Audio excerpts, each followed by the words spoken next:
Hello everyone, welcome to our channel Achievers Edu Corner. तो जैसा कि आप लोगों को बताया गया था कि आज से हम लोग टॉपिक वाइज टेस्ट स्टार्ट करने जा रहे हैं, ठीक है। तो आप लोगों ने, आई होप कि आप लोगों ने प्रिपरेशन अच्छे से किया होगा, सोर्सेज को लेके बुक्स अच्छे से पढ़े होंगे। So let's start the test. और टेस्ट स्टार्ट करने से पहले फिर से वही इंस्ट्रक्शन आप लोगों के लिए कि प्लीज़ प्लीज़ प्लीज़ आप लोग पेपर पेन लेके बैठिए और अपने मार्क्स को देखिए, अपने स्कोर को देखिए कि आपका प्रिपरेशन अभी कहाँ है, आप किस तरीके से प्रिपरेशन कर रहे हैं। और एक और बात, अगर आपके मार्क्स कम आते हैं तो इसमें डीमोटिवेशन जैसा कुछ नहीं है, इससे आपको सीखने की ज़रूरत है। और प्लीज़ ये मेरा रिक्वेस्ट है आप लोगों से कि आप लोग कमेंट में अपने मार्क्स ज़रूर बताएं। ऑलमोस्ट मैंने देखा है डेटा में कि लगभग 60+ लोगों ने टेस्ट दिया है, और लेकिन उसमें से 2 या 3 के मार्क्स कमेंट में आए हैं। So okay, let's start the test now.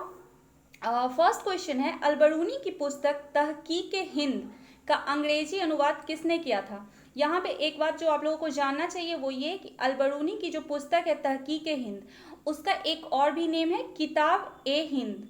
Okay, तो डोंट बी कंफ्यूज। आपके ऑप्शंस हैं James Prinsep, William Jones, Edward सांची और इनमें से कोई नहीं। तो आपका राइट आंसर है एडवर्ड सांची। ओके, नेक्स्ट क्वेश्चन है, प्रथम भारतीय ऐतिहासिक ग्रंथ कौन सा है। तो सबसे पहली बात तो ये कि ऐतिहासिक ग्रंथ होता क्या है, ऐतिहासिक ग्रंथ कहते किसको है। जैसा कि आप लोग ऑप्शंस देख रहे हैं, अर्थशास्त्र, अकबरनामा, राजतरंगिणी और ऋग्वेद। तो इसमें से आप लोगों में से मैक्सिमम लोग जो होंगे वो कभी ना कभी ऐसा जरूर आप लोगों ने सोचा होगा कि इसमें से ऋग्वेद तो सबसे ओल्ड बुक है, तो ये क्यों नहीं है, या फिर यही होगा। तो देखिए, ऐसा है कि ऐतिहासिक ग्रंथ हम लोग ऐसे बुक्स को बोलते हैं जिसमें क्रोनोलॉजिकल ऑर्डर में, क्रोनोलॉजिकल ऑर्डर मतलब एक के बाद एक इंसिडेंस को दिखाया जाता है, ठीक है। तो ऐसा जो फर्स्ट इंडियन बुक है वो है आपका राजतरंगिणी, जिसको कल्हण ने लिखा था, ठीक है। ये कश्मीर के बारे में है। तो नेक्स्ट क्वेश्चन हम लोग देखते हैं, क्वेश्चन नंबर 3। महाविभास के रचयिता कौन है। महाविभास एक बुक है, उसको किसने लिखा है, ठीक है। तो आपका राइट आंसर इसमें होगा, सबसे पहले मैं ऑप्शन बता देती हूँ। फर्स्ट ऑप्शन है अश्वघोष, then Vasumitra, then Kalhana, then Bhavabhuti. तो इसका जो राइट आंसर है वो है वसुमित्र। क्वेश्चन नंबर 4 है, सर्वप्रथम ब्राह्मी लिपि को किस विद्वान ने पढ़ा था। तो आपके ऑप्शंस हैं Charles Masson, William Jones, James Prinsep और एडवर्ड सांची। तो एडवर्ड सांची के बारे में तो मैंने आप लोगों को पहले ही बताया है। यहाँ पे ब्राह्मी लिपि जो पढ़ने वाले पहले विद्वान थे वो थे जेम्स प्रिंसेप। इन्होंने 1837 में इन्होंने सबसे पहले ब्राह्मी लिपि को पढ़ने का काम किया था, ठीक है। नेक्स्ट क्वेश्चन हम लोग देखते हैं। नेक्स्ट क्वेश्चन है हमारा, जस्ट अ मिनट। हाँ, प्रमेय कमल मार्तंड की रचना किसने की थी। क्वेश्चन है, प्रमेय कमल मार्तंड की रचना किसने की थी।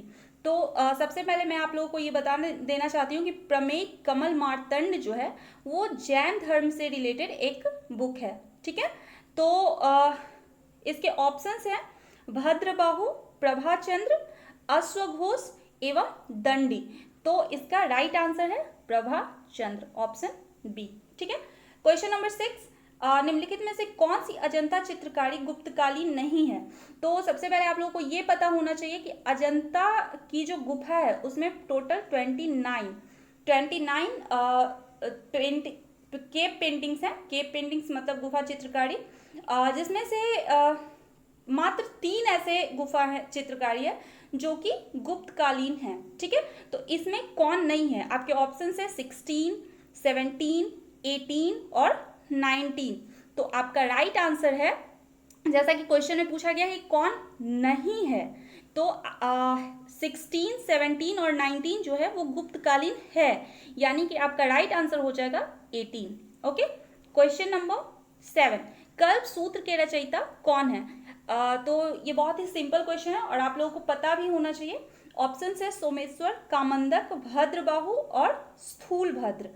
तो इसका सही आंसर है भद्रबाहु।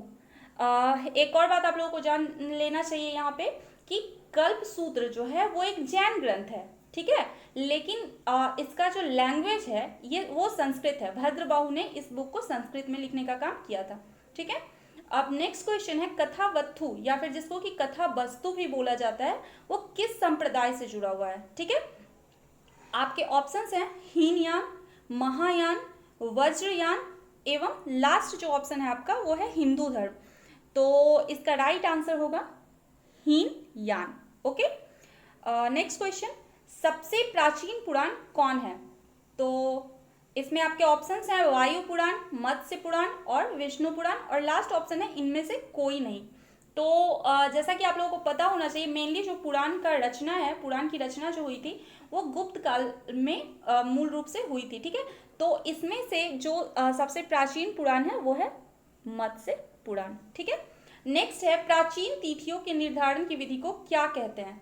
तो आपके ऑप्शंस हैं न्यूमिस्मैटिक, एपिग्राफी, पेलियोग्राफी और आर्कियोलॉजी।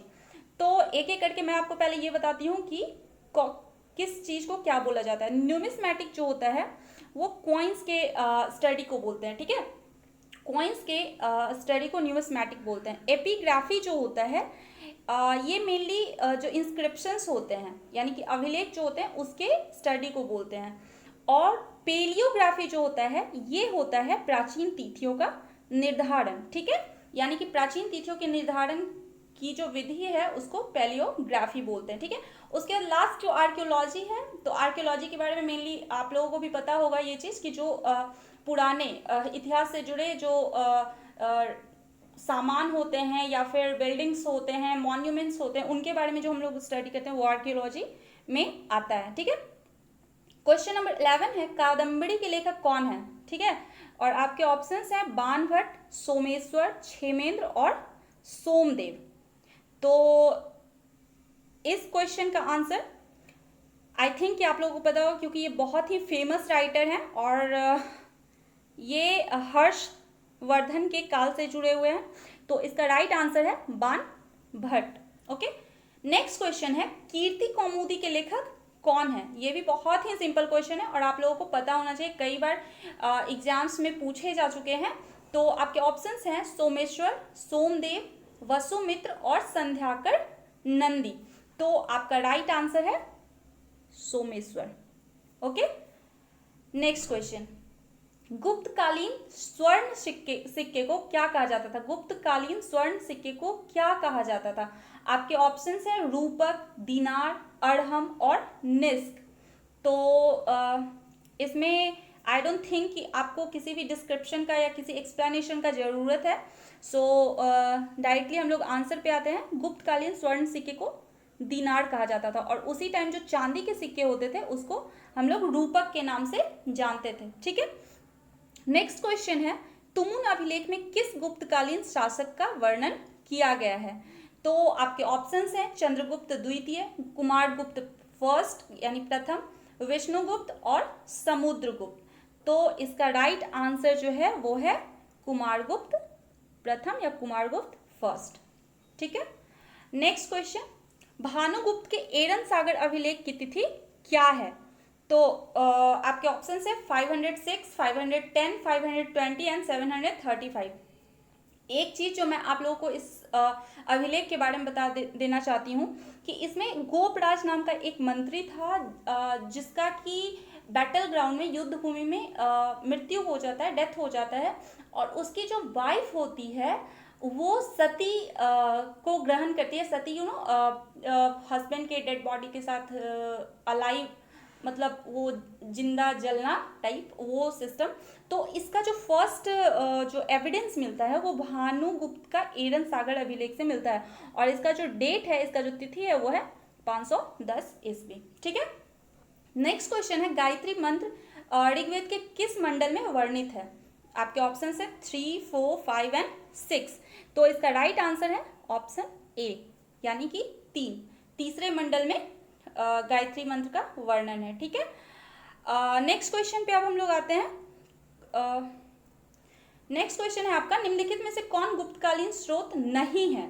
फिर से मैं क्वेश्चन पढ़ना चाहूंगी, गुप्तकालीन स्रोत कौन नहीं है, ठीक है। और आपके ऑप्शंस हैं नीतिसार, मृच्छकटिकम, वायु पुराण, मुद्रा राक्षस।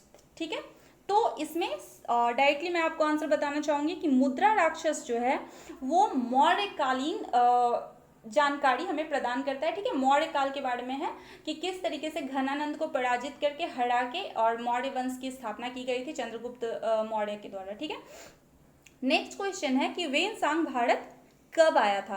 तो जैसा कि आप लोग जानते होंगे कि वेनसांग मेनली वो हर्षवर्धन के पीरियड में जो असेंबली हुआ था प्रयाग में, उसके लिए वो काफ़ी फेमस असेंबली था। तो ऐसे भी आप अंदाज़ा लगा सकते हैं।